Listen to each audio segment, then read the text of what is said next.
So in today's lecture, we're going to cover value proposition. What is it you're building and for who? What pains and gains are you creating for what customer segments? And more importantly, what's the minimum viable product that results from all this knowledge? So you're all familiar with the business model canvas. And hopefully by now you've actually taken a shot and try to fill out the canvas for your own idea in your own startup. But today we're going to talk about the first box, value proposition. Value proposition is just a fancy word in the business model canvas for what is it that you're building. What product or service are you building? And by the way, we're going to ask later, for who are you building it? And what exactly does it solve for those people? So let's take a look at value proposition.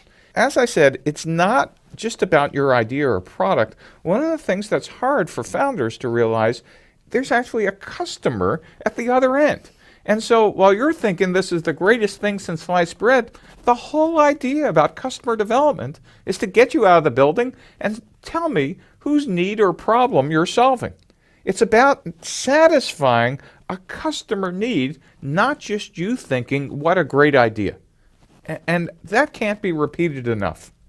So today, while we're talking about value proposition works hand in hand with who your customers are, which we'll be talking about in the next lecture. Understand that this relationship between what you're building, the value proposition, and the customer is what makes startups succeed or fail on day one right there.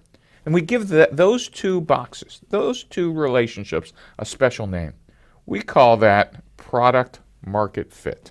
And when you hear the phrase product market fit, just simply visualize the canvas and go, oh, that's another fancy word that says, is what I'm building needed or wanted or passionately desired by a set of customers on the other end? And if I don't have that, then the good news is about the customer development process is it allows us to keep searching without going out of business. And so what you'll find is we'll be iterating back and forth, doing things called pivots and iterations as we kind of discover what customers really want versus what we think we're building for them.